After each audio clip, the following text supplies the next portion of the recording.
ফর্মও আমার কাছে আছে। সেলিম আহমেদের নাম কাটার জন্য অ্যাপ্লাই করেছে এবং এই সিগনেচার সেলিম আহমেদ বলছে সেলিম আহমেদের নয়, অ্যাপ্লিকেন্ট খুদ না করছে তার সই এটা নয়। এখন যদি আমি এটা কোনোভাবে ভেরিফাই করি আর এই অ্যাপ্লিকেন্ট যদি মামলা করে, সবার আগে চাকরি যাবে আমার সেফটিটা তো আমাকে দেখতে হবে। এখন আমি তখন আমার 60টা ফর্ম এরকম আমি উপরে জেনুইন যেগুলো আছে আমি সবগুলোর উপরে রিমার্ক লিখে আমার সিগনেচার দিয়ে ডেট দিয়েছি এবং যখনই আমাকে অ্যাপ্লিকেন্ট কনফার্ম করে দিয়েছি, এই গ্রামেরই সে কনফার্ম করে দিয়েছে, তখন আমি ইলেকশনের যারা ছিলেন ওখানে এক দুজন স্টাফ এদেরকে আমি বলি যে আমি প্রায় 60টা ফর্ম এরকম রিমার্কস লেখা শেষ, রিমেইনিং ফর্ম আমি করতে পারবো না, কারণ আমি কোনো ভুয়া ফর্ম ভেরিফাই করতে পারবো। ইলেকশন অফিস প্রমাণ করুক অ্যাপ্লিকেন্ট এটা সত্যি, আমি রাত্রে একটা হলেও সমস্ত ফর্ম করে দিয়ে যাব। আমি বিএলও, আমার উপর যত ডিউটি আসবে সমস্ত ডিউটি রাত দিন হলেও আমি করবো।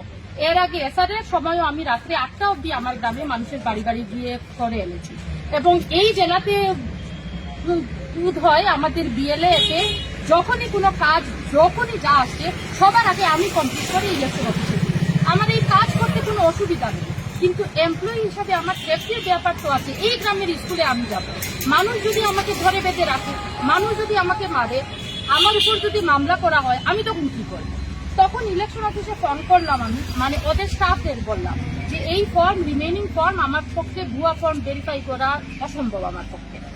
তখন এরা বলে না এটা তো করতেই হবে। তখন এরা বললো না আচ্ছা আমরা তাহলে ইলেকশন অফিসে আমরা দৃঢ়ব্রতের সঙ্গে আপনি একটু ফোনে কথা বলুন।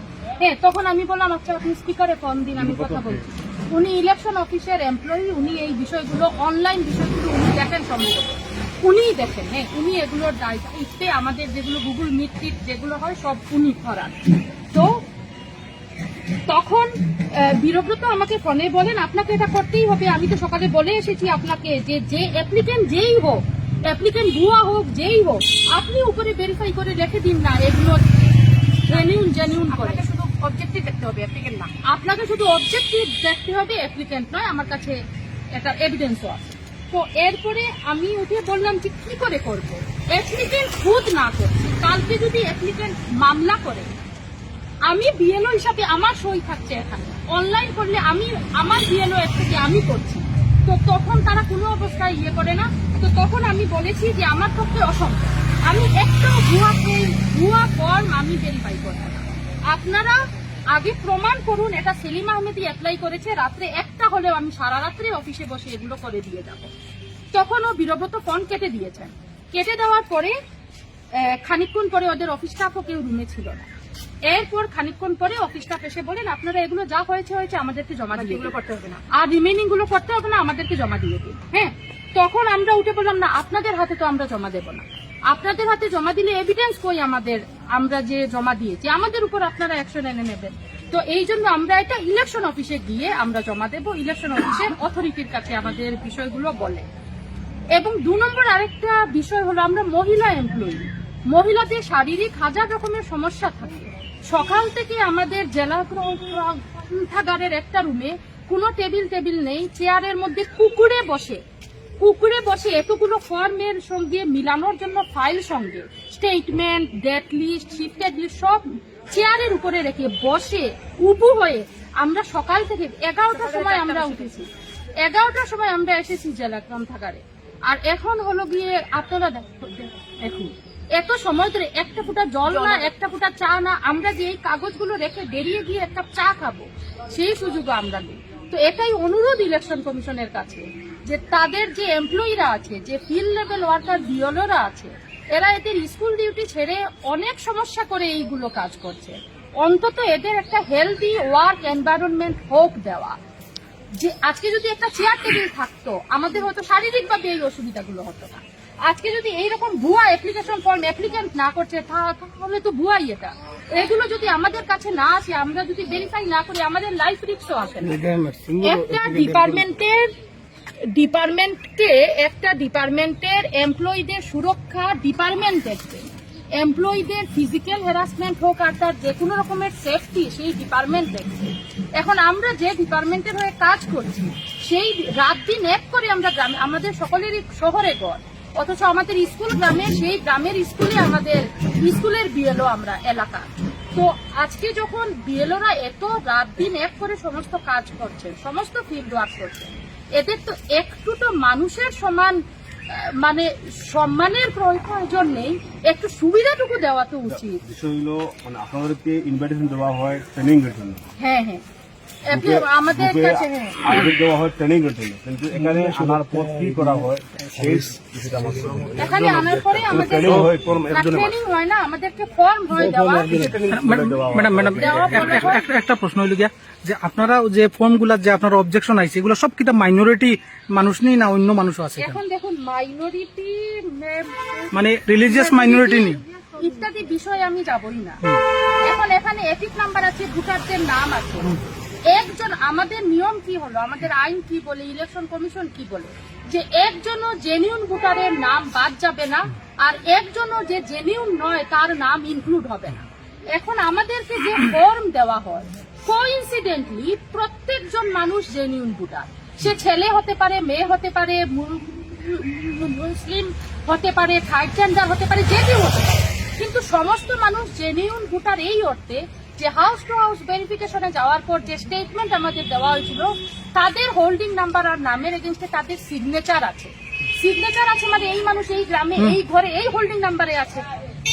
তো এইগুলো আমাদেরকে জেনিউন ভোটারদের কিছু দিয়ে বলা, প্রথমে বলা হয়েছিল গতকালকে অবধি এগুলো সব ফর্ম 7 অ্যাপ্লাই করে দিতে, যে কোনো কিছু ফর্ম 7 অ্যাপ্লাই হলেই এগুলোর যে নাম কেটে যাবে এরকম কোনো ব্যাপার নয়, এগুলোর হিয়ারিং হবে, আপনারা ফর্ম 7 অ্যাপ্লাই করে দিন। আপনাদের হাতে যেগুলো ফর্ম রয়েছে এক সম্প্রদায়ের মানুষের না অন্যান্য সম্প্রদায়ের মানুষের রয়েছে? এখানে এখন দেখা যাচ্ছে তো সেলিম আহমেদ অবজেকশন দিয়েছে, যে এই কমপ্লেনটা করেছে, আর যার নামে কমপ্লেন দিয়েছে এরকম লিপি চৌধুরী, আহমেদ হাসান, আব্দুল কাইয়ুম, হ্যাঁ, এবং ওর নামেও দিয়েছে, সব নামই এরকম।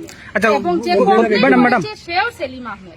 যে ফর্ম যেটা দিয়ে ফর্মের কাজটা এই ফর্মের কাজ হলো অফলাইনের ফর্ম 7, মানে ফর্ম 7 এ অ্যাপ্লাই মানে আমি অবজেকশন করলাম এই মানুষ এই এলাকাতে থাকে না।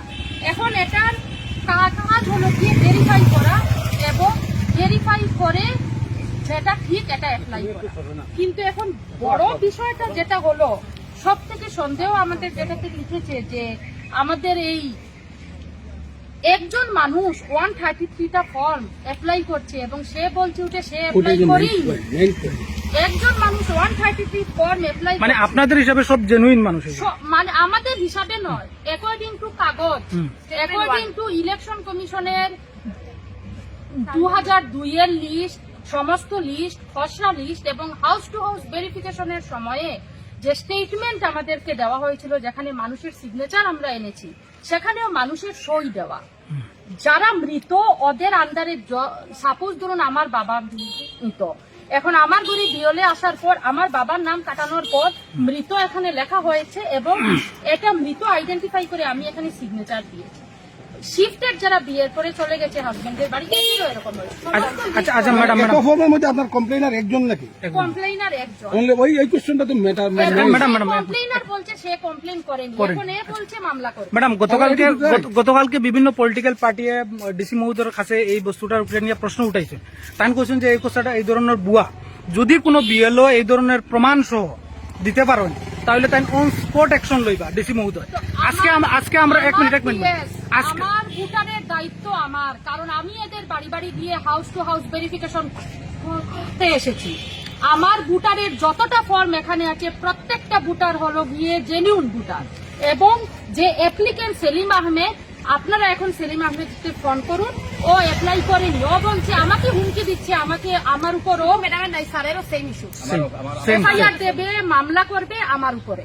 হ্যাঁ, তখন আমি একজন এমপ্লয়ি হিসাবে কি করব? আমি ম্যাডাম আরেকটা কথা হইল এখানে বর্তমান ইলেকশন কমিশনার এখানে আসুন ডিসি অফিসে, তাহলে আমরা চাইমু যে আপনারা যদি হয় তাহলে আপনারা ইলেকশন কমিশনার আসুন আর ডেপুটি কমিশনার আসুন, আপনারা এখানে গিয়ে এভিডেন্স সহ দিয়ে দিন, এখন দিয়ে দেন। এখন বর্তমান ইলেকশন কমিশনার আছেন, কেন শুনবে না? না, ডিপার্টমেন্টাল ইলেকশনের ব্যাপার তো নাই। আপনি আপনার আমরা যখন বিএলও হিসাবে যখন আমাদের এই প্রবলেম, আমাদের সেফটির উপর প্রবলেম, যখন আমাদের কাছে দেওয়ালে পিঠ ঠেকানো, আমাদের কোনো অপশন নেই, আমাদের কাছে বলতেই হচ্ছে, এটা বলতেই হচ্ছে, এদের সঙ্গে ঝগড়া করতেই হচ্ছে। তো এই অবস্থায় যখন এসেছি তখন কালকে আমাদের উপর ডিপার্টমেন্টাল অ্যাকশন আনা হবে শিওর আমরা। তাহলে আপনারা ইলেকশন কমিশনার আছেন, যান এখন, prepare আমরা সহযোগ করবো, আপনারা যান। action আনবে। যে কোনো ভাবে একটা জিনিস হচ্ছে departmental action ফরম আনবে। 7 যেটা ফরম 7 কেউ অবজেকশন করার পর বিএলও রেসপেক্টিভ ভোটারের এগেইনস্টে ভেরিফিকেশন করবে অন দ্য স্পট, কিন্তু এখানে কেন বলা হচ্ছে যে এখানে আপনারা নাম কেটে দেন? অফিসে এসে নাম কেটে দেবো। এটা তো হওয়ার কথা না। কালকে আমাদের ডিসি বলছেন যে বলা হয়নি। ডিসি বলছেন যে যাকে ফর্ম দেওয়া হবে ওর নামে নোটিশ ইস্যু হবে, ভেরিফিকেশন করবে বিএলও বা রেসপেক্টিভ পলিটিক্যাল পার্টি এখানে আরেকটা বিএলও সেও বিষয় করবে, আছে। কিন্তু এখানে কেন করা হচ্ছে না এটা? সেকেন্ড আরেকটা কথা হচ্ছে মহিলাদের সুরক্ষার জন্য, মহিলাদের চাকরি সুরক্ষার জন্য সরকারের নির্ধারিত গভর্নমেন্টের আইন আছে যে এদের সুরক্ষিত করে এদের এই এনভায়রনমেন্টটা ঠিক করে তাদের চাকরি করতে হবে, কিন্তু এই ধরনের কোনো এনভায়রনমেন্ট কেন নাই? সেগুলো আপনারা ইলেকশন কমিশনার এখানে আছেন, কেন ভায়োলেশন করছেন ইনি? সেই আইনটা কেন মহিলাদের সুরক্ষার আইন, মহিলাদের সেফটি, এখানে সব ধরনের ব্যবস্থা থাকতে হবে মহিলাদের চাকরি ক্ষেত্রে, এখানে কেন হচ্ছে না? এগুলি আপনারা তুলতে পারেন। যেহেতু ডিসি বা ইলেকশন অফিসার হাইয়ার অফিসার এখানে আছেন, ইলেকশন কমিশনার, আমরা চাইবো যে আপনারা ওনাদের কাছেও সেই জিনিসটা জানান, কারণ উনি এখানে এসে যদি এই ধরনের কমপ্লেন না জানেন তাহলে তো বুঝবেন সবকিছু ঠিক আছে। আরেকটা বিষয় হলো গিয়ে যে এটা যে তারা ভাই করবেন, আশ্চর্য